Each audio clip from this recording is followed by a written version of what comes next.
नमस्कार दोस्तों, मेरा नाम कृष्णा साहू। आप देख रहे हैं कृष्णा ऑलराउंडर न्यूज। अभी हम हैं नौतन में ब्लू प्लानेट एलिमेंट्री स्कूल, आलोक नगर नौतन। अभी हम उनके डायरेक्टर अमित मिश्रा जी हैं, उनसे बात करेंगे, कुछ खास बातचीत करेंगे। स्वागत है सर जी। सबसे पहले आपको नमस्कार और मैं कृष्णा ऑलराउंडर न्यूज के समस्त दर्शकों का हार्दिक अभिनंदन करता हूं, नमस्कार करता हूं, वंदन करता हूं एवं नए वर्ष की हार्दिक शुभकामनाएं। और उम्मीद है कि आप सभी स्वस्थ होंगे और नया साल आपको खुशियों से भरा होगा। कोरोना के बढ़ते लहर को बिहार सरकार के माननीय मुख्यमंत्री नीतीश कुमार जी स्कूल को बंद कर दिए हैं। आइए हम उनके दुख, डायरेक्टर साहब दुख अपना सुनाएंगे और बताएंगे। बताइए, कोरोना के बढ़ते लहर को देखते हुए सरकार ने स्कूल को बंद कर दिया है, इस पे आप सबसे पहले मैं नीतीश कुमार जी से कहना चाहता हूं कि सभी मार्केट खुले हुए हैं और सभी मॉल खुले हुए हैं, केवल सारा कोरोना विद्यालय में ही है। और उनसे एक छोटा सा निवेदन है कि शिक्षा के नाम को बड़े शौक से डुबाए जा रहे हैं, स्कूल को बंद करके रैलियों को बुलाए जा रहे हैं। हमारे मुख्यमंत्री श्री नीतीश कुमार जी बच्चों के सपनों के साथ नहीं, बच्चों को दिमागी तौर पे अपाहिज बनाए जा रहे हैं। क्या वे बच्चों को एकदम मानसिक रूप से बीमार बनाना चाहते हैं? अगर उनका यही सपना है तो हम चाहेंगे कि वे अपने सपने को चकनाचूर करें और बच्चों के भविष्य को देखते हुए विद्यालय को पुनः खोलने का निवेदन करें। कोरोना बढ़ रहा है तो फिर स्कूल कैसे खुलेगा? देखिए, अगर कोरोना बढ़ रहा है तो केवल स्कूल के लिए ही नहीं बढ़ रहा है। मॉल खुला हुआ है, बाज़ार खुला हुआ है। अगर कोरोना को आना है तो वह किसी भी स्तर से आ सकता है। अगर हमारे परिवार के सदस्य सब्जी खरीदने जाते हैं तो क्या कोरोना वहाँ से नहीं आ रहा है? क्या हम मॉल में जा रहे हैं सामान खरीदने के लिए, सब्जी खरीदने के लिए, कपड़ा खरीदने के लिए, तो वहाँ से कोरोना नहीं आ रहा है? वहाँ से भी आ रहा है। जहाँ हज़ारों लोग आ रहे हैं वहाँ से भी तो कोरोना आ रहा है। तो या तो आप सबको बंद कीजिए और केवल डेली यूज का सामान आप चालू रखिए, अन्यथा सबको रीओपन कीजिए। आप बच्चों के भविष्य के साथ ही खिलवाड़ क्यों कर रहे हैं? आप बच्चों के भविष्य के साथ खिलवाड़ कर रहे हैं, बच्चों को मानसिक तौर पे अपाहिज बना रहे हैं। शारीरिक तौर पे बच्चे तो एकदम ऑलरेडी तैयार हैं। और हमारा यही ख्वाहिश है, सपना है कि हमारे साथ जितने भी बच्चे अभिभावकगण जुड़े हुए हैं वे सभी एकदम अच्छा करें। ये पहले बताइए, आप स्कूल तो बंद हो गई है, आप अपने टीचर जो रखे हैं वेतन कहाँ से देंगे? देखिए, सबसे पहले यह मेरी समस्या नहीं है। बिहार में लगभग आपको 2 करोड़ से ज़्यादा शिक्षक हैं, प्राइवेट शिक्षक हैं। उनकी रोजी रोटी का सवाल है, उनके साथ साथ मैं भी इसमें सम्मिलित हूँ। और जहाँ तक पर्सनल मेरी बात है तो हम इतना ही कहेंगे कि आज हमारी स्थिति ऐसी है कि हम चावल दाल सब्जी पे दुर्लभ हैं। हम अपनी रोज़मर्रा की चीज़ें कैसे पूरी करते हैं इसकी हकीकत शायद सरकार को पता ना हो, लेकिन हमको पता है कि हम अपनी ज़रूरत कैसे पूरी करते हैं। माननीय मुख्यमंत्री नीतीश जी से आप क्या कहेंगे? हम तो यही कहेंगे, या तो सारी चीज़ें आप बंद कीजिए, पूरी मार्केट बंद कीजिए, केवल रोज़मर्रा की चीज़ों को चालू कीजिए। और जो एकदम नेसेसरी चीज़ है जैसे दवा है, चावल है, सब्जी है, उसको चालू कीजिए। और बाकी सारी चीज़ें आप बंद कीजिए जिससे कोरोना रुक सके, सभी लोगों का कल्याण हो सके। केवल स्कूल बंद करने से कोरोना बंद नहीं होगा, यह मेरा सोच है और मेरा नहीं, पूरी दुनिया का सोच है। केवल स्कूल बंद कर देने से अगर कोरोना बंद हो जाता तो विश्व की जितने भी देश हैं उस देश में सारी विद्यालय बंद होती। आप रैली पे रैली कर रहे हैं, यहीं यूपी में चुनाव है, उसके बारे में आप कुछ नहीं बोले कि योगी आदित्यनाथ उस पर अपना रैली पे रैली कर रहे थे। पीएम मोदी का रैली पे रैली हुआ है उस पर आप कुछ नहीं बोले। हमको तो आश्चर्य है कि आप कैसे न्यूज़ एंकर हैं जो अभी तक उस पर कुछ नहीं बोले। यूपी में तो चुनाव है तो वहाँ तो रैलियाँ होना स्वाभाविक है। नहीं नहीं है, देखिए वहाँ कोरोना नहीं है, वहाँ भी तो कोरोना है। वहाँ पर भी तो स्कूल बंद है। नहीं नहीं, स्कूल बंद होने से क्या होता है, रैलियों में हजारों लाखों लोग आ रहे हैं, तो वहाँ भी तो रैलियाँ बंद होनी चाहिए। कोरोना का रूल क्या है, प्रोटोकॉल क्या है, कृपया आप हमें बताएं। प्रोटोकॉल से ही वहाँ पे रैली हो रहा नहीं है। नहीं, आप प्रोटोकॉल के बारे में हमें बताएं, उसके बारे में हम फिर आपसे बात करते हैं। वहाँ जो रैलियाँ हो रही है वो प्रोटोकॉल के नियम से ही रैलियाँ हो रही है। किस रैली की आप बात करते हैं, पीएम मोदी की रैली की बात करते हैं या यूपी के सीएम योगी आदित्यनाथ की रैली की बात करते हैं, जिसमें हजारों लाखों लोग हैं, एक के ऊपर एक आदमी सटा हुआ है। वहाँ तो आप 90 गज की दूरी, 1 मीटर की दूरी की बात करते हैं, और हमको लगता है कि 10 सेंटीमीटर की दूरी का वहाँ पालन नहीं होता है। आप क्या कहना चाह रहे हैं माननीय मुख्यमंत्री जी से, आप क्या कहना चाह रहे हैं बिहार में? यही कहना चाह रहे हैं कि आप या तो स्कूल को ओपन कीजिए, और 2 करोड़ शिक्षकों की रोजी रोटी का सवाल है, उनके परिवार का सवाल है, उस पर भी आप ध्यान दीजिए। अन्यथा सारे लोग बेरोजगार हैं, और जितना लोग कोरोना से नहीं मर रहे हैं उससे कहीं अधिक लोग बेरोजगारी से मर रहे हैं, भूखे मर रहे हैं, उस पर आप ध्यान दीजिए। बेरोजगारी का कारण क्या है? बेरोजगारी का कारण बिहार गवर्नमेंट है। देखिए, सबसे पहले हमको तो नहीं लगता कि बिहार में उद्योगों की संख्या इतनी ज़्यादा है जिससे लोग अपनी रोज़मर्रा की ज़रूरतों को पूरा कर सकें, और इतने लोग बेरोजगार हैं कि पूछिए मत। लोग आज भी, हम पुराने समय से भी सुनते आ रहे हैं, फिल्मों में देखते आ रहे हैं, न्यूज़ में सुनते आ रहे हैं, लोग मुंबई जाते हैं तो मुंबई के लोग उनको गाली देते हैं। क्या हम रोज़गार का अवसर बिहार में पैदा नहीं कर सकते? हम अपने स्तर से कोशिश कर रहे हैं कि लोगों को रोज़गार दें। इस शिक्षा के क्षेत्र में हम खेती करते हैं तो उस क्षेत्र में भी लोगों को रोज़गार देते हैं। क्या बिहार गवर्नमेंट नहीं कर सकती है? कर सकती है। आप कितना आदमी को रोजगार दिए हैं? कम से कम 20 लोगों को रोज़गार दिए हैं, और मेरी ख्वाहिश है कि कम से कम 200 लोगों को अगले ईयर से रोज़गार दें। लॉकडाउन लग गया है तो फिर जिनको रोजगार दिए हैं उनकी पालन पोषण कैसे होगा? देखिए, कोरोना के प्रोटोकॉल के हिसाब से हम उनको रोज़गार देने के बारे में सोच रहे हैं। मेरा विद्यालय एकदम बंद है, पूर्ण रूप से बंद चल रहा है, खेती का काम चल रहा है, और हम अभी तो अब खेती अपने से नहीं करते हैं, मेरे घर के अभिभावकगण करते हैं, पिताजी करते हैं, दादाजी करते हैं, चाचा जी करते हैं। उसमें हम चाहते हैं कि अपना योगदान दें, और अपने तरह से मज़दूरों को उसमें, जैसे अभी सोने का समय है, और उसमें सबको मौका दें। उसके बाद आप देखिएगा कटनी का समय आएगा, उसमें लोगों को रोज़गार दिया जाएगा। और मेरा हिसाब है कि अपने हिसाब से, जैसे बिहार गवर्नमेंट सोच रही है कि मत्स्य पालन हो, मछली पालन हो, तो हम सोच रहे हैं कि 2-4 पोखरा खोनवा दें, लोगों को कम से कम उतना तो रोज़गार मिले। गौट पालन माननीय मुख्यमंत्री जी उद्यमी योजना चलाए हैं, इस पे आप क्या कहेंगे? देखिए, वह उद्यमी योजना जो है वह मुख्यमंत्री के कर्ताओं धर्ताओं के लिए है।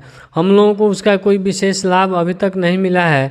मेरे क्षेत्र में ऐसा कोई नहीं है जिसको मुख्यमंत्री उद्यमी योजना के तहत लाभ मिला हो। अगर ऐसा कोई आपके नज़र में है तो कृपया हमें भी बताएं, हो सकता है उनसे हम भी जानकारी लेके मुख्यमंत्री उद्यमी योजना का लाभ उठा सकें।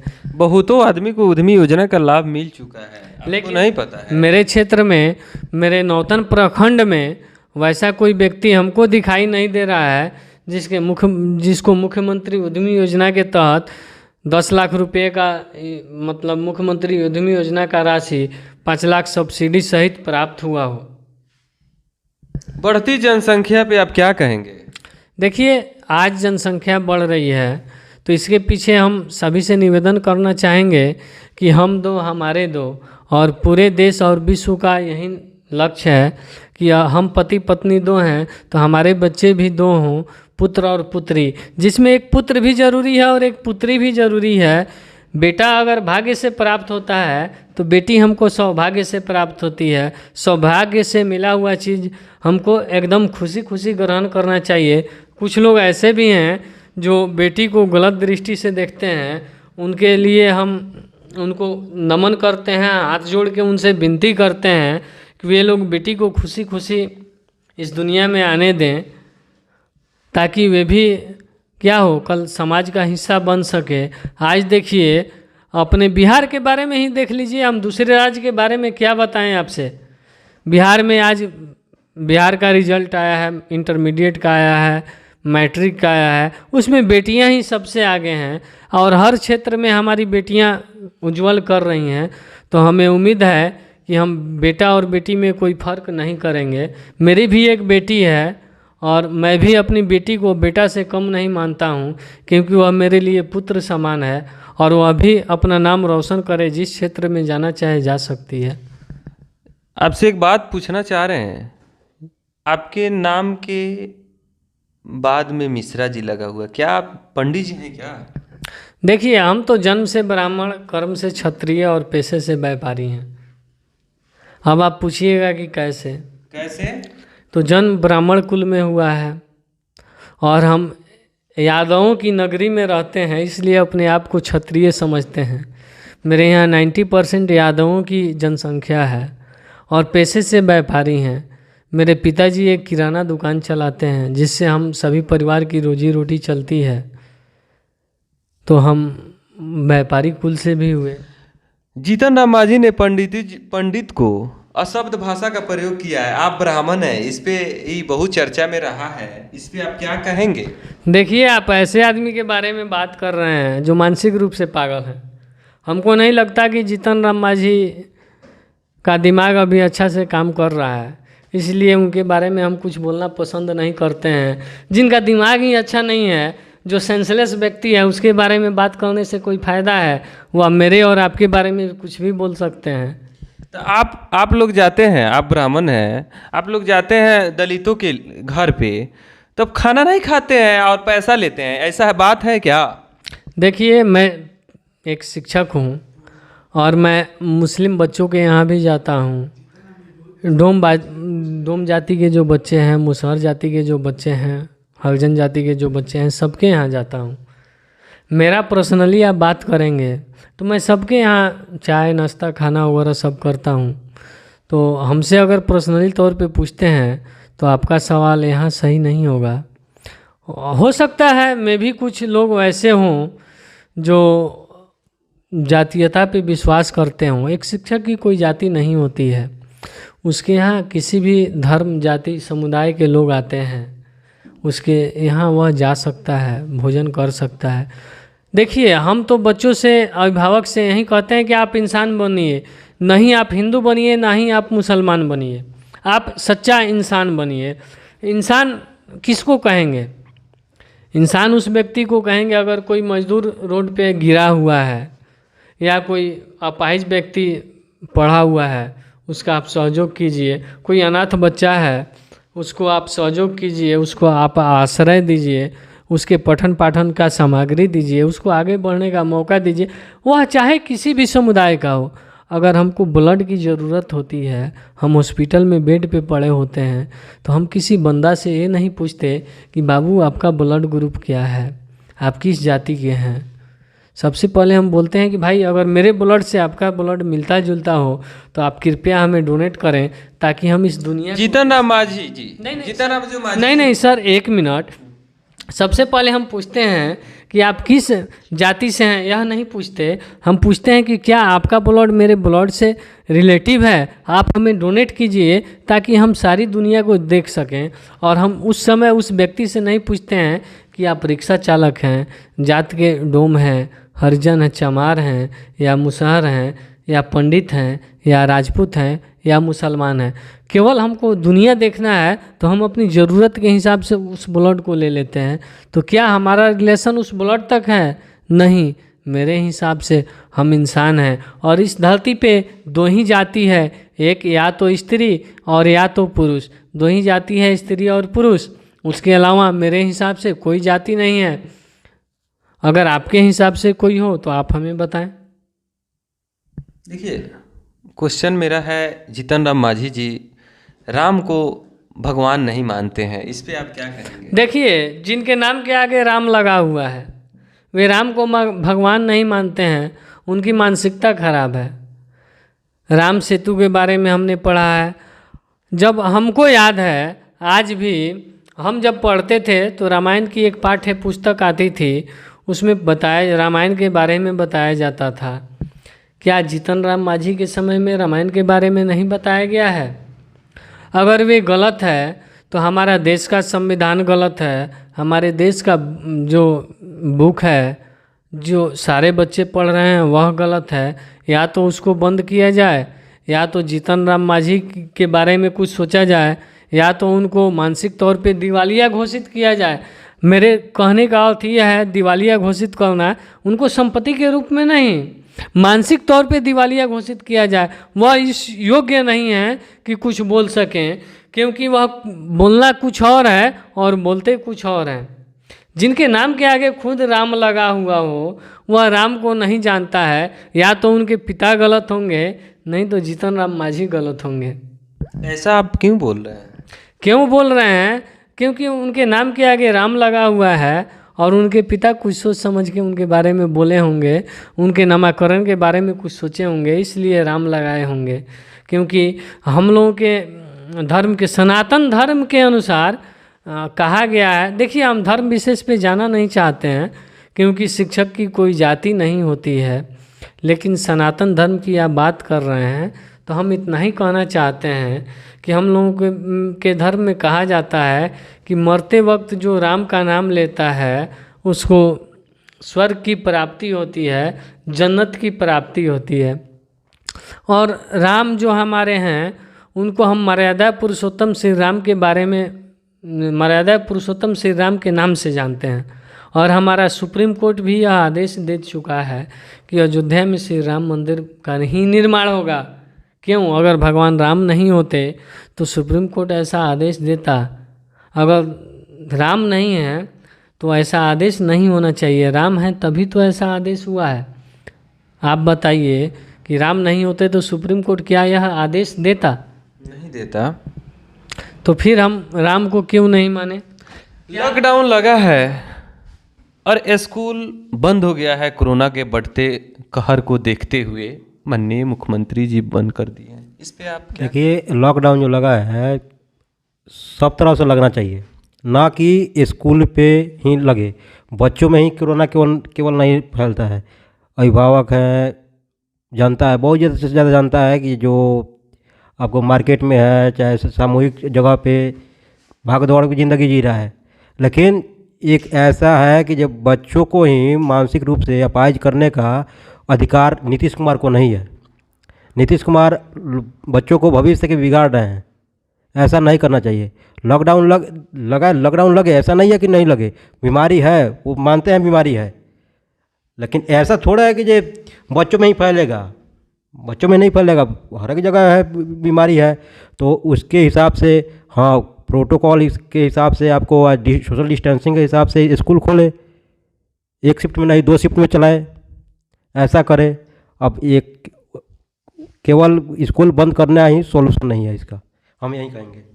रिपोर्टर महोदय, कृपया आप, मेरा भी एक सवाल है। ऐसे तो आप हमसे बहुत सारे सवाल पूछे, क्या आपने कभी सब्जी खरीदने के लिए बाज़ार में गए हैं? सब्जी खरीदने तो बहुत बार गए हैं। तो क्या वहाँ प्रोटोकॉल के हिसाब से सब्जी बिकता है? देखिए, सब सब्जी दुकानदार अपना मास्क लगा के सब्जी बेचता है। हम गए हैं, देखे हैं। मेरी नज़र में तो सब्जी दुकानदार मास्क लगा के सब्जी बेचता है। हम दुकानदार की बात नहीं कर रहे हैं। वहाँ हज़ारों की संख्या में जो लोग पहुँचते हैं अपनी रोज़मर्रा की ज़रूरतों को पूरा करने के लिए, क्या वे सभी लोग मास्क पहने हैं? और केवल एक मास्क से ही कोरोना का समाधान है? तो सभी बच्चे मास्क पहन के अगर विद्यालय में आते तो कोरोना नहीं आता। देखिए, माननीय मुख्यमंत्री नीतीश कुमार जी अपना प्रयास कर रहे हैं, लोगों को जागरूक कर रहे हैं कि मास्क पहनना है और सोशल डिस्टेंसिंग का पालन करना है। यहाँ पे कुछ टीचर हैं, ये भी टीचर हैं, ये भी टीचर है, अपना दुख दर्द बताएं। आप देखते रहिए कृष्णा ऑलराउंडर न्यूज़। जय हिंद, जय भारत। सवाल है, देखिए, आप जहाँ तक शिक्षकों की रोज़मर्रा की ज़रूरतों के बारे में बात किए हैं, तो सबसे पहले हम बता रहे हैं कि लगभग 2 करोड़ शिक्षक ऐसे हैं जो बेरोजगार हैं। आज विद्यालय बंद है, बच्चे फ़ी नहीं देंगे और हम लोग लेंगे भी नहीं। पर्सनली हम अपनी बात कर रहे हैं। अदर विद्यालय के बारे में मुझको पता नहीं है और हम पूछना भी नहीं चाहते हैं। लेकिन हमारा एक ही दायित्व है कि सभी लोग आगे बढ़ें, सबका विकास हो। तो हम जब नहीं पढ़ाएंगे तो पैसा किस चीज़ का लेंगे, एक ये भी प्रश्न उठता है। तो जब हम पैसा नहीं लेंगे तो हम शिक्षकों को पेमेंट कहाँ से करेंगे, पहली सवाल। दूसरी सवाल, अगर हम पेमेंट नहीं करते हैं तो हमारे शिक्षक भूख के शिकार होंगे, रोज़मर्रा की ज़रूरतों को वह पूरी नहीं कर पाएंगे। तो माननीय मुख्यमंत्री नीतीश कुमार जी से मेरा एक अनुरोध है कि या तो वे विद्यालय को पूर्ण रूप से शुरू करें, अन्यथा जैसे पहले लॉकडाउन लगा हुआ था केवल रोज़मर्रा की चीज़ों को चालू करें और सारी चीज़ों को बंद करें। कोरोना केवल विद्यालय में ही नहीं फैलता है, कोरोना सिनेमा हॉल से भी आता है। अभी तो वर्तमान में सिनेमा हॉल बंद है, लेकिन बहुत सारी मॉल जो है चालू है, बहुत सारा रेस्टोरेंट भी चालू है, बाज़ार में भी भीड़ भाड़ लग रहा है। तो हम इतना ही कहना चाहेंगे कि भीड़ भाड़ वाली सभी जगहों को बंद किया जाए और कोरोना के नियम के हिसाब से उसके प्रोटोकॉल का पालन किया जाए। आप देखते रहिए कृष्णा ऑलराउंडर न्यूज़। जय हिंद, जय भारत।